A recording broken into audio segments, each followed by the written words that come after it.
আসসালামু আলাইকুম। আজকে আমরা খুবই মজার একটা কনসেপ্ট সম্পর্কে জানবো। সেটা হচ্ছে আকাশের রং নীল কেন? তোমাদের অনেকের মনে প্রশ্ন জাগে, আর প্রশ্ন জাগাটা খুব স্বাভাবিক যে হচ্ছে আকাশের রং নীল না হয়ে অন্য কোনো রং হইলো না কেন? কেন শুধু আমরা নীল রঙের আকাশটাই দেখতে পাইতেছি? আবার একই আকাশ কেন যখন সূর্য অস্ত যায় বা সূর্য উদয় হয় তখন কেন লাল বা হচ্ছে তোমার অন্যান্য কালার যেমন কমলা কালার বা একটু হলুদাভ ভাব থাকে?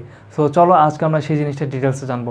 তো এইটা জানার জন্য একটা জিনিস তোমার জানা লাগবে, সেটা হচ্ছে তোমার যে কোনো আলো 7টা রঙের হইতে পারে। কয়টা রঙে? 7টা রঙে। তোমরা আগেই পড়ে আসছো, তোমরা পড়ছিল না যে হচ্ছে রংধনুর রং 7টা, বেগুনি, নীল, আসমানি, সবুজ, হলুদ, কমলা, লাল। সো আমি এই যে রঙগুলো এখানে আঁকছি, হ্যাঁ, বেগুনি, নীল, আসমানি, সবুজ, হলুদ, কমলা, লাল, এই 7টা রঙের কোনো একটা রং নিয়েই একটা আলোর কণা সামনে অগ্রসর হতে পারে, ঠিক আছে? অর্থাৎ আমরা যে আলো দেখতেছি সেটা 7টা রঙের যে কোনো একটা রঙের হবে।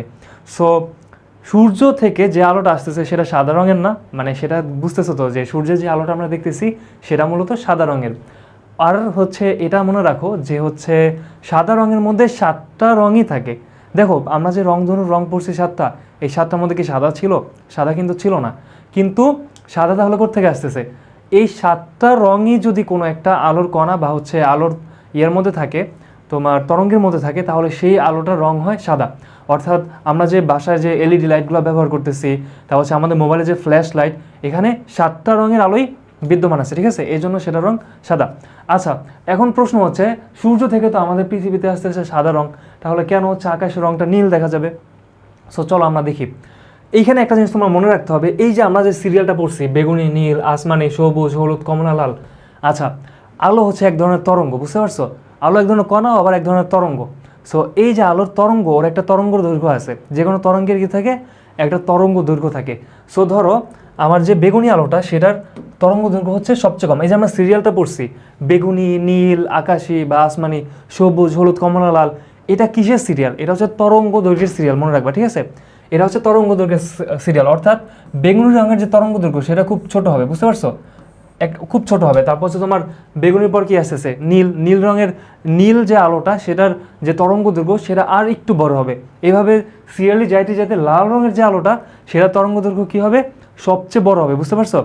আচ্ছা, এখন যেটা হবে, ধরো সূর্য থেকে আলো আসছে পৃথিবীতে, আসার পর সেই আলোটা যখন বায়ুমণ্ডল দিয়ে প্রবেশ করছে, বায়ুমণ্ডলের মধ্যে কি আছে বলো?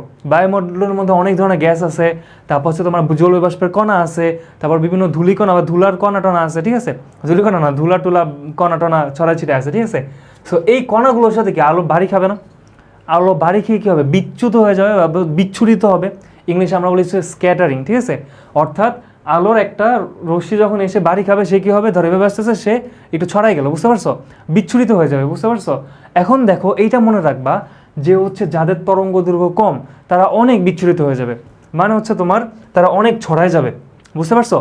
এই যে পৃথিবীর বায়ুমণ্ডলে কার আছে বলো? এই যে এই জায়গায় ছড়ানো ছিটানো কার আছে? নাইট্রোজেন, অক্সিজেন, এইসব গ্যাস ট্যাস ছড়ানো ছিটানো না? তারপর হচ্ছে জলীয় বাষ্পের কণা, তারপর হচ্ছে ধুলাবালু, এগুলোর কণা টণা ছড়ানো। সো এগুলোর সাথে যখন আলোটা বাড়ি খাবে তখন কি হবে? সেটা ছড়ায় যাবে বা বিচ্ছুরিত হয়ে যাবে। এখন যেটা হবে, তোমার যাদের তরঙ্গ দৈর্ঘ্য ছোট, অর্থাৎ বেগুনি অথবা নীল অথবা আকাশি, এদের কি হবে? এরা হচ্ছে তোমার বেশি পরিমাণে ছড়া যাবে, বুঝতে পারছো? এদের তরঙ্গ দৈর্ঘ্য কম হওয়ার কারণে এরা যখন বাতাস মানে এই জলীয় বাষ্প ইয়ের মধ্যে বাড়ি খাবে বা যে কোনো তোমার গ্যাসের কণার সাথে বাড়ি খাবে, অথবা হচ্ছে তোমার অক্সিজেন বলো, নাইট্রোজেন বলো, যে কোনো একটা গ্যাসের সাথে বাড়ি খাইতেছে, তখন সেটা কী হবে? ছড়ায় যাবে অনেক, বুঝতে পারছো? ইংলিশে আমরা যেটাকে বলি স্ক্যাটারিং। আচ্ছা, তো এই যে নীল রঙ আর বেগুনি রঙ এরা কি অনেক বেশি ছড়া যাবে।